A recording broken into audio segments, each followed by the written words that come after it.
Welcome to Revenge with Nora. She opened her dream studio and sent her entire family a hand-painted invitation. Not one of them walked through the door. They all drove to Cole's promotion dinner, instead a steakhouse reservation her parents had made 3 weeks before her opening date, while she stood alone in a room full of her own photographs, wondering if she'd imagined the last 4 years of her life. And just as she was turning off the gallery lights, her phone buzzed. It was her dad. "We need to have a serious conversation about this business of yours." Her name is Maya Calloway. She is 31 years old. And if you think you already know where this goes, stay with me. Because what do you do when the people who watched you grow up refuse to watch you rise?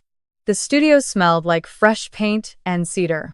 She had spent 2 weeks choosing that smell, running her fingers along wallpaper samples and testing diffuser blends until the space felt the way she wanted people to feel the moment they walked in, like they were safe, like the world outside didn't have its hands around their throat.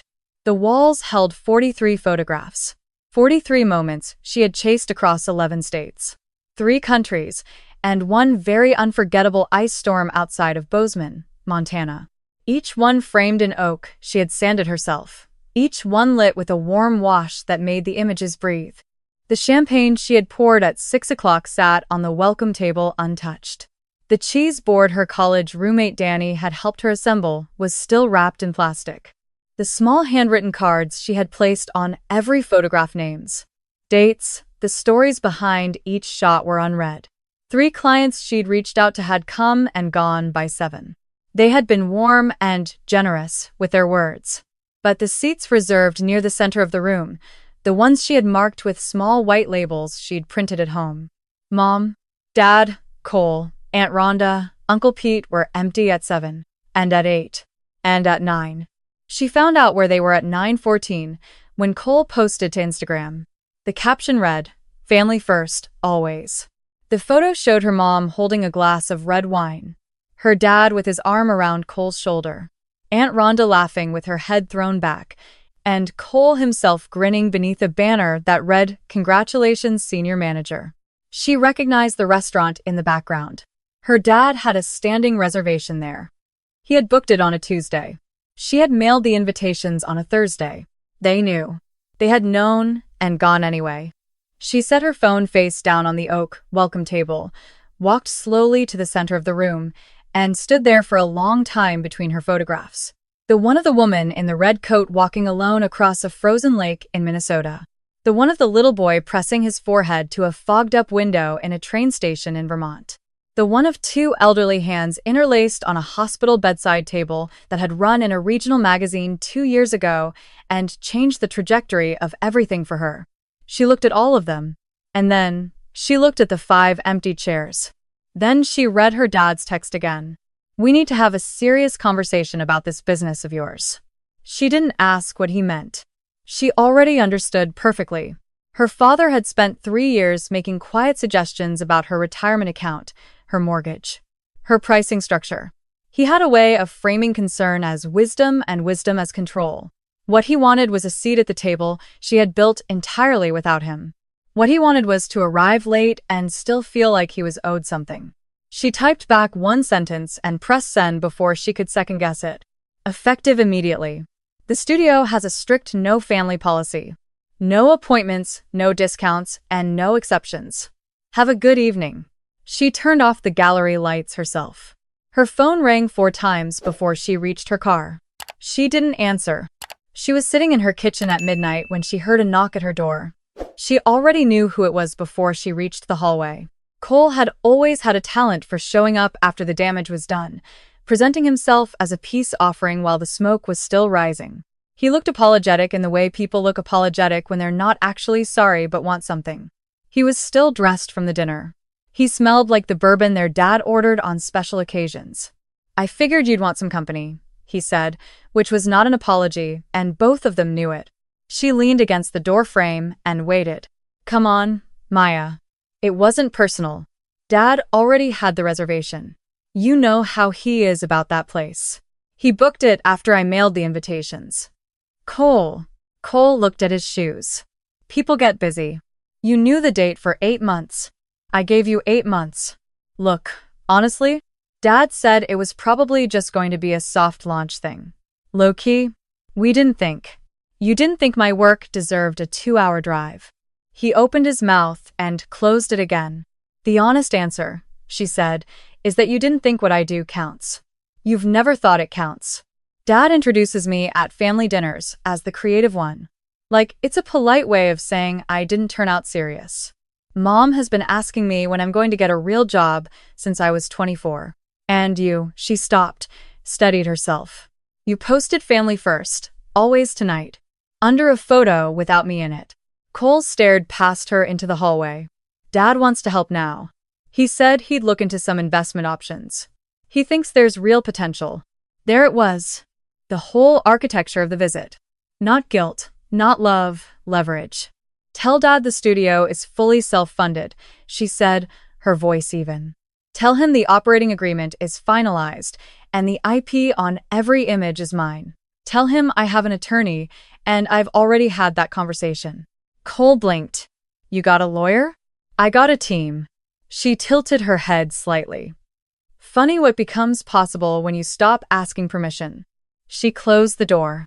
The next morning, she changed the studio door code, forwarded all family numbers to voicemail, and called her attorney to confirm that the operating agreement was airtight, which it was. Because she had done that work 10 months ago, quietly, without telling anyone.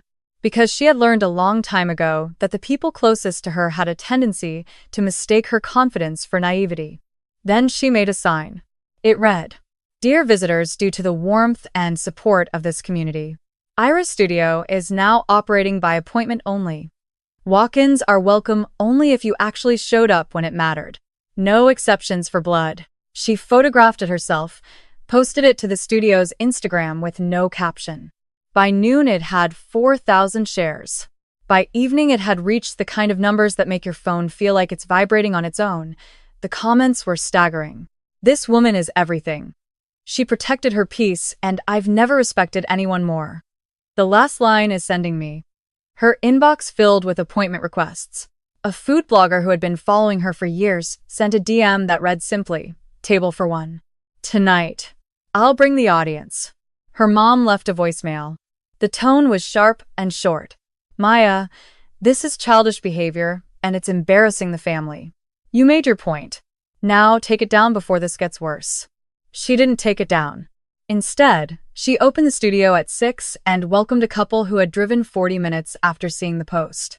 They were celebrating their 10th anniversary and wanted portraits taken in the space. She photographed them in front of the Minnesota Lake image, the woman laughing, the man watching his wife laugh like it was the only thing worth watching. It was the best session she'd shot in months.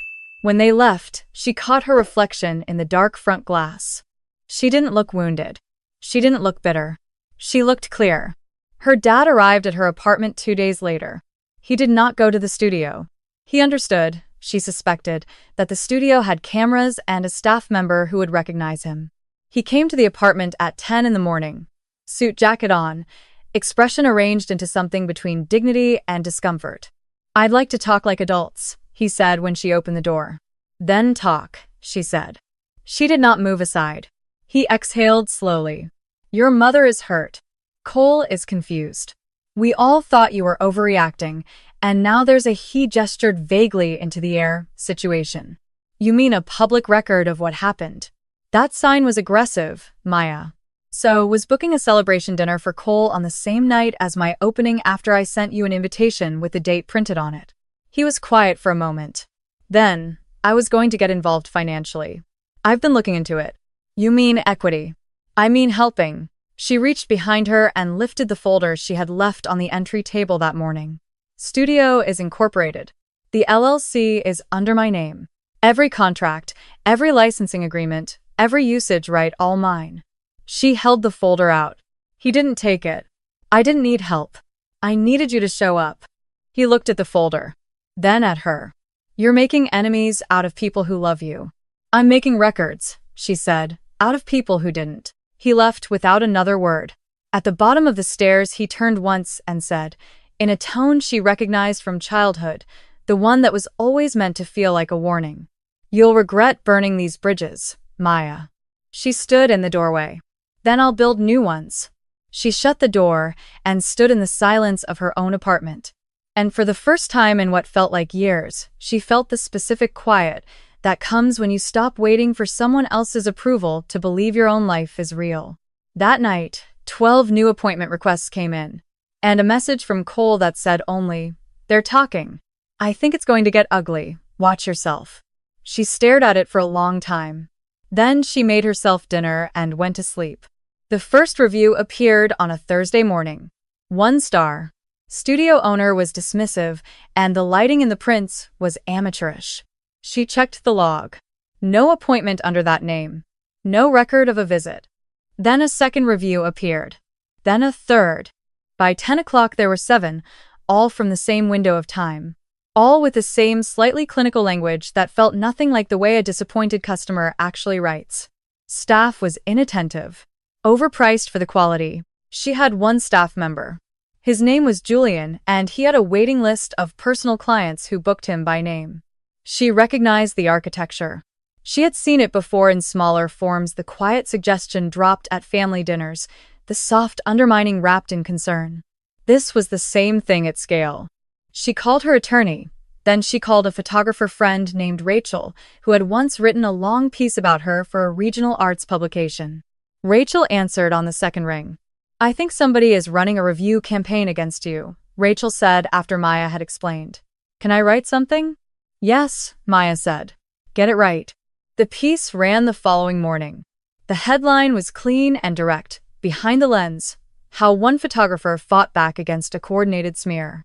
It included screenshots of the reviews, timestamps, the names, all of which Rachel had cross-referenced against public records. It included a quote from Julian, who described the afternoon her dad had walked into the studio, looked around slowly, and told Julian that Maya would come around eventually if the business started struggling. The article noted that the reviews had spiked exactly 48 hours after that visit. The comments on the article were immediate and loud.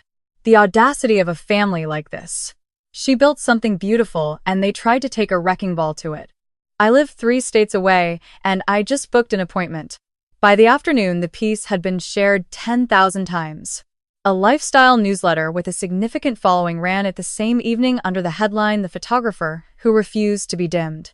A woman sent a direct message that read, "I drove past your studio today and left $100 cash under the door. No note needed. We see you." Maya found the envelope when she locked up. She stood in the dark studio and read the note that actually was inside, 2 sentences on a torn notepad page. "Keep shooting. The world needs what you see." She went into the supply room and stood there for a while in the quiet, not crying exactly, but feeling something loosen in her chest that had been tight for longer than she could name. That was the week that Priya showed up. Priya was Cole's fiancé. They had been together for 3 years. She was quiet and careful, and Maya had always liked her in the distant way you like someone who exists mostly on the periphery of family gatherings. She arrived at the studio on a Wednesday evening, just before close, wearing a gray jacket and holding her phone with both hands the way people hold things they're not sure they're allowed to put down. "I know you have no reason to let me in," Priya said, "but I need 5 minutes. Please." Maya stepped aside. They sat in the back corner of the studio, the one with the 2 low chairs Maya had placed beneath the image of the Vermont train station boy. Priya wrapped both hands around a cup of tea Maya hadn't poured yet. Her voice was very quiet. "I didn't know the details," she said. "I knew there was tension. I knew they'd missed the opening. I didn't know how planned it was." Maya waited. "There's a group chat," Priya said. "It's called Keep Her Small." She looked up. "Your mom created it. Your dad, Cole, your aunt, 2 of your cousins. I was added last month because Cole said it was just a family thing." She paused. "It wasn't." She slid her phone across the table. Maya looked at the screenshots without flinching. The messages were specific and systematic. Her father discussing ways to delay her supplier contract. Her mom suggesting they reach out to venues Maya had photographed for and imply she was difficult to work with.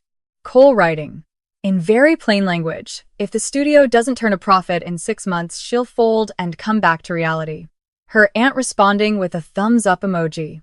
A message from 3 weeks before the opening that read, "The dinner reservation is set for the same night."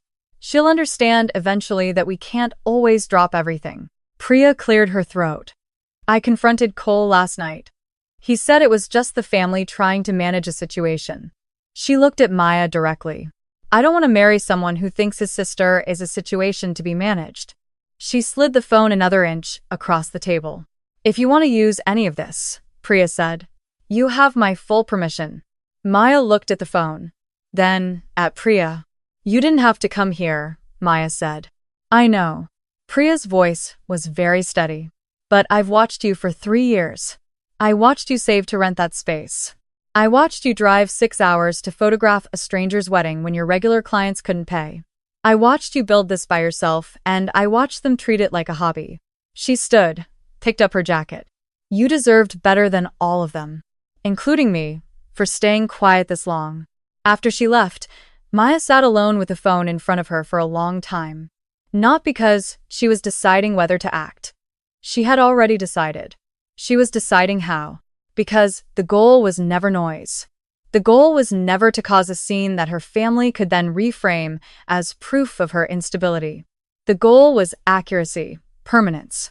The kind of record that doesn't need a response because the facts speak in a voice no one can talk over. She forwarded everything to Rachel.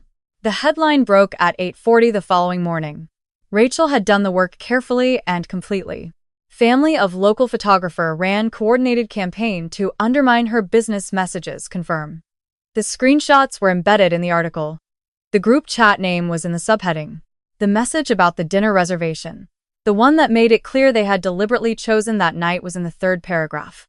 Priya had posted the screenshots herself the night before, on her own accounts, with one sentence of caption. I won't be marrying into a family that operates this way. I hope Maya knows how many people are rooting for her. It had already been shared 40,000 times before Maya woke up. The response was not slow. It was not gradual. It was the kind of movement that happens when the right story meets the right moment, when people recognize in someone else's experience the shape of something that happened to them, something they never had words for. My family did this exact thing when I opened my salon. The phrase, keep her small, should be illegal. This woman is why I haven't given up on my own dreams. Send her all the bookings. All of them. By 10 o'clock, her appointment calendar was full for 11 weeks. Her landlord called at 12:30. He was a man of few words who had been quietly supportive since she signed the lease, the kind of support that looks like not raising rent and not asking too many questions. Maya, he said, I'd like to offer you a lease extension. 5 years, locked rate. I should have done it sooner. At 2:17, Cole texted, I didn't know Mom still had those messages saved. I'm sorry. She was in the middle of a session and didn't read it until evening. When she did, she put her phone back in her bag without responding. There was nothing that needed to be said that the record hadn't already said more clearly. At 4 o'clock, a woman in a cream blazer walked through the studio door and looked around slowly the way people do when they're taking careful inventory. She introduced herself as the editor of a regional magazine that had been running for 30 years. We're doing a piece, she said, on artists who built something worth keeping. She paused. We'd like you on the cover. Maya looked at her for a moment. Then she said, let me finish this session and we'll talk. That evening, after the last appointment, she turned off the overhead lights and stood in the gallery alone. The 43 photographs held their quiet in the dark, each one still carrying the exact weight it had always carried. She poured one glass of the champagne she had never opened on opening night, let it sit on the welcome table for a moment, and then drank it slowly. The air in the room felt different, not lighter, exactly, more honest. Like, it had finally stopped pretending to be something it wasn't. She started planning the second location that weekend. It took 8 months to finalize. The space was in the east end of the city, a converted warehouse with high ceilings and a loading dock she turned into a garden entrance. She designed it as both a gallery and a working studio, a place where photographers who were earlier in their careers could rent equipment, access printing facilities, and use the space without having to already have money to start. She hired people the way she had always wanted to be hired, on the quality of their eye, not the length of their resume, not the names they could drop, not the family they came from. A 22-year-old from East Baltimore who had been shooting on a phone for 2 years. A woman in her 40s who had taken photography back up after 15 years of putting everyone else's needs first. A former graphic designer who had always wanted to move toward images but never been given a reason to believe the door was open. She called the second space Iris East. She named the original studio Iris West. The symmetry pleased her in a way she didn't try to explain to anyone. The invitation arrived 6 months after the second location opened. Thick cream envelope, her name written in a font someone had clearly paid for. Her parents were hosting a family reunion. A long weekend at a lake house. A whole page of itinerary. At the bottom, in her mother's handwriting, "We miss you, Maya. We hope you'll come. We've had time to reflect." She turned the envelope over in her hands for a while. She wasn't angry reading it. She was something quieter than that. She had spent a long time waiting for that envelope, not the envelope itself, but the idea behind it, the acknowledgement, the invitation back into something that was supposed to have always been hers. And she found now that it didn't move her the way she had expected. Not because she was still in pain, but because she had already built something that made the offer feel beside the point. She placed the envelope on her desk and went back to editing the morning session. A family of 4 from the neighborhood, parents who had come in nervous and left laughing, their 2 kids still in their good clothes, chasing each other around the garden entrance, while the parents stood in the doorway, not wanting the afternoon to end. She filed the envelope in a drawer. Not as anger, just as something that had arrived too late to change anything that mattered. She was in Iris East on a Thursday afternoon 3 weeks later, running a small workshop on natural light, when a woman in a denim jacket appeared in the doorway. She was holding the hand of a girl who couldn't have been more than 12, and the girl was holding a small digital camera, the starter kind, the kind Maya had carried at exactly that age. "I saw what happened with your family," the woman said. "I've been following everything. My daughter wants to be a photographer." She looked at her daughter, then back at Maya. "She's afraid she won't be good enough, that the industry won't let her in." Maya looked at the girl, who was looking at the prints on the wall with the specific attention of someone who is already thinking in frames. "What's your name?" Maya asked her. "Lily," the girl said, still looking at the prints. Maya crouched slightly, so they were closer to eye level. "They told me the same thing," she said. "That I wasn't the right kind of person. That I didn't have the right support. That I was starting too late, asking for too much, building towards something that wouldn't hold." She paused. "Every single one of those photographs on that wall was taken after someone told me to be more realistic." The girl finally turned and looked at her. Big eyes. Quiet face.